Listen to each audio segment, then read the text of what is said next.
কি নাম তোমার? নিশা। হ্যাঁ, নিশা। নিশা। তোমার নাম কি? নন্দিনী। তোমার ভাই বোন কজন? 2 বোন 1 ভাই। 2 বোন 1 ভাই। এটা কে? ও তোমার ভাই? ও পালিয়ে যাচ্ছে। ও আমার বাড়ি গিয়ে আমি তো জানতে পারলাম যে এই ব্যাপার। আচ্ছা আচ্ছা। তোমার বাবা মা নাই?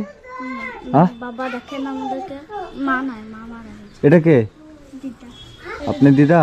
আপনার নাম কি? আমার নাম লক্ষ্মী বাগদি। একটু নিচে আসেন। লক্ষ্মী? লক্ষ্মী বাগদি। লক্ষ্মী বাগদি। আচ্ছা আচ্ছা, এটা আপনাদের বাড়ি? এটা আমার বাড়ি। আর এটা কি হবে আপনার? এটা আমার লাদনি মেয়ের ছেলে। মেয়ের ছেলে? মেয়েটা মারা গেছে। এটা হ্যাঁ। 3 ছেলে মেয়ে। মেয়ে মারা গেছে? আর জামাই? জামাই কাজ করে টাকা পয়সা দেয় না। এদের দেখে না জামাই? না দেখে না। আচ্ছা আচ্ছা, আপনার কাছে থাকে? আমার কাছে থাকে, আমি এরা রান্না টান্না করে খায়, কাঠে রান্ধে। কে রান্না করে? ওই বড়টা। তুমি রান্না করো? হ্যাঁ। না রান্না করলে খাবি কি? আমি বাইরে কাজ করি, বহরমপুরে কাজ করি আমি। তো আপনি থাকেন না এখানে? আমি থাকি না, আমি বহরমপুরে কাজ করি, না কাজ করলে